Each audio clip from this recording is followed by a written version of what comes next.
based on multiple conversations that I've had, it does seem like the most likely scenario is that Kelsey Plum would move on from the Aces. My basketball mind, though, is still having a hard time wrapping my head around Kelsey leaving and going to an org like the Valkyries. The Las Vegas Aces' dominance is fading fast. Their dynasty, once unshakable, is crumbling like a sandcastle at high tide. It all begins with Kelsey Plum's departure, marking a turning point for the team. It's been a little surprising, and I think why there's so much conversation, at least from what I'm seeing, about Kelsey Plum is that during the season when the rest of the core Aces, the other, they're the core four: Asia, Chelsea, Jackie Young, and Kelsey Plum. So when her other three, counterparts, they signed extensions, she did not. The Las Vegas Aces empire is crumbling. Kelsey Plum's departure has shaken the team, AJA Wilson is fuming, and coach Becky Hammon is losing control. Meanwhile, the rest of the league is eager to pounce. The dynasty's downfall is unfolding, and every moment promises drama you won't want to miss. Mentioned that she did not sign an extension, and former general manager Natalie Williams told me before she and the Aces parted ways that, Kelsey was offered an extension and declined. Losing a game is tough, but losing your star player is even worse. That's what the Las Vegas Aces are facing with Kelsey Plum, their sharpshooter, eyeing the exit. But the problem goes beyond basketball. There's tension building in the locker room, and it's clear it's not about team unity. When it comes to somebody like Kelsey Plum, she's coming off a difficult personal year, and she's emphasized that she wants to take time for herself, which is why she said that she pulled out of Unrivaled. So we're not necessarily in the position to, with respect to what she said, to ask her directly, and that would be the best indicator here. But of course, like you mentioned my reporting, I can pull and cite a few quotes that kind of imply that, the same way that Satu said that she's working with the Dallas organization, that's been the implication, that the Aces are working to find a situation where, quote unquote, everybody's happy, which is exactly what Becky Hammon said to me about a month ago in regards to Kelsey Plum's situation. Let's break it down. Kelsey Plum's stats last year were outstanding. 17.8 points per game, 4.2 assists, hitting 42% from the field and 36.8% from beyond the arc. She's a coach's dream on paper, no doubt. But in reality, things are far from perfect. Remember that heated exchange with Coach Becky Hammon during the playoffs? That wasn't just a one-time incident. It was like watching a pressure cooker explode. Hammond was furious, calling out Plum's performance and the team's effort. Plum, on the other hand, wasn't exactly smiling and nodding. Her frustration was clear, adding fuel to an already tense situation. Also, I think she made the statement, something along the lines like, it's just not, like, we're not going to look the same that we've looked in the past, right? Which makes total sense, right? Again, as I just said, you kind of in your mind have this idea that teams are always going to look the way they look, and the reality is that's just not. But wait, there's more. That playoff game against the New York Liberty, Plum scored a measly 6 points, shooting just 2 for 9. Ouch. It was like she forgot how to play basketball overnight.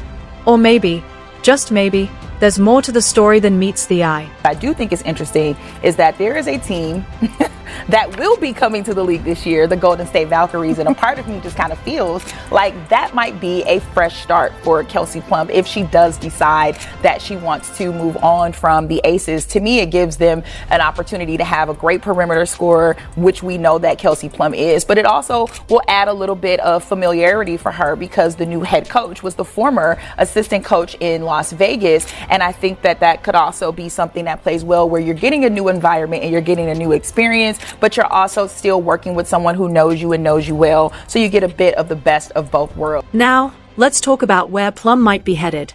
The Golden State Valkyries are chomping at the bit, and they've got a cool $1.2 million in cap space to work with. They are not just looking for any player. They want a star to build their team around. Guess who fits that bill? I definitely would not rule that out. Something that really stands out to me is that, Kelsey is a Southern California native, and San Francisco is, it's within the state. California is a large state, but it's still within the state. And I think that stands out. To me, that's like the most intriguing destination for Kelsey. I totally understand the fit. You mentioned like perimeter scoring for the Valkyries, and they'll absolutely need that. But I think also she brings like this, veteran championship mentality that Natalie Nakaze has emphasized that she wants to cultivate in the Golden State. And so to me, that would just be knock out of the park. And they have the room to do it. They're just building their roster. Cap space is not going to be a problem. So that stands out to me, definitely. But it gets even juicier. The Valkyries head coach, Natalie Narkes, used to be an assistant coach with the Aces. That means she and Plum have history. Good history, apparently. It's like a reunion tour waiting to happen, and you can bet it would be a powerful one if it comes to life. She and Natalie were really close. Like, I remember the first conversation I had with Natalie Nakase, she was telling me that she spent the whole offseason doing Pilates with Kelsey Plum because Kelsey had roped her into it. And they were waking up at like 6 a.m. together to go to these Pilates sessions. And I remember telling Natalie, like, that is something I would never do. I could never, like, wake up that early. And she's like, well, you should. Like, you should consider it. Kelsey has, like, changed my life by us doing that. And that's, like, something, a small thing. It doesn't really go into any reporting or anything, but their relationship seems to be really strong. And so, you know, I wouldn't be... Now, you might be thinking, what about the Aces? Surely they won't let her go that easily. Well, here's where it gets interesting. Plum didn't sign an extension with the team, and there are whispers, loud whispers, about a potential sign-and-trade deal. The Valkyries are in the mix, but so are the Chicago Sky. It's like a high-stakes game of musical chairs, and Plum's holding the best seat. It was actually the context of the quote that Becky Hammon had given me, where she said, like, you know, Kelsey is very core to this organization. She's very important. And so, you know, we're giving her space to figure out what she needs for herself, but we also want to make sure that we as an organization are in a good position. Remember when AJA Wilson was all about team first and loyalty? Well, those words are starting to sound pretty hollow right about now.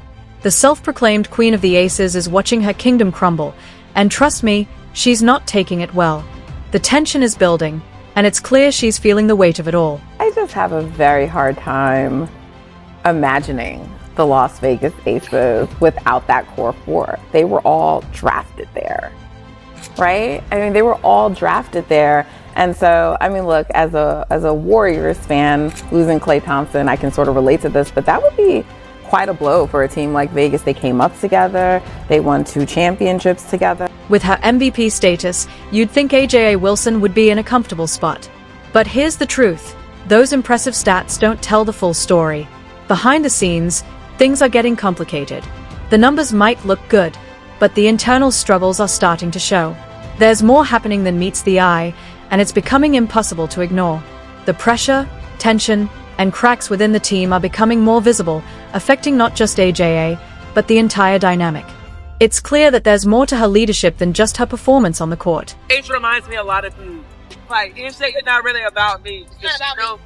And she knows how her privilege has gotten her to that point. And also, like, she's good at basketball, obviously. But, like, she understands her privilege. It's like, it's just her over the top, in a sense. It reminds me a lot of you. And I mean, that's... Imagine this. It's the playoffs, tensions are running high, and AJA Wilson gets into a heated argument with Kelsey Plum. We've all had our moments, but questioning your teammates' commitment in the middle of a crucial series? That's a whole new level of drama. The pressure is clearly taking a toll on both of them. At a time when unity is key, this clash only adds more stress, further fracturing an already fragile team dynamic. The weight of expectations is clearly weighing heavy, and it's showing in moments like this. The stakes have never felt higher. I understand that there could be personal reasons, but you're coming from a top-notch organization in Vegas, and Joe Lacob, as the owner for the Valkyries, he's setting them up nicely to begin. They're going to have the facilities, they're going to have all the things. But even if you just bring Kelsey Plum to the team that they have right now, as constructed, I don't think that would be... AJA Wilson has been venting her frustration, and it's not just about Kelsey Plum. She's calling out the entire team, saying, "We need to be better.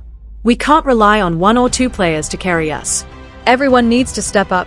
On the surface, it makes sense, but it's a tough look when the captain is the one saying this while their own leadership is being questioned. It's hard for a leader to call for improvement when cracks are appearing in their own foundation. The message doesn't carry the same weight when the leader is struggling themselves. I'm gonna go out there and I'm gonna try to be the best. I get y'all saying best player in the world. That's great. It looks great. But I want to be the best person. I want to be the best teammate, because that's how I get the best out of my team. AJA Wilson's passion and drive are undeniable, but her approach is where things get complicated. Some teammates thrive on her high-energy, demanding style, but others find it difficult to handle. The locker room has become tense, like walking on eggshells. And who's feeling the pressure the most? AJA herself. The weight of leadership is starting to feel more like a burden than a badge of honor. It's clear that the responsibility of leading the team is taking a toll, impacting both her performance and the overall team dynamic. Balancing leadership and pressure is no easy task, especially when it starts to weigh you down. But also it goes hand in hand. And that's it. And if I get fined for this, I'm terribly sorry, but it's ridiculous. We've been going through this all season, so everybody got to their job.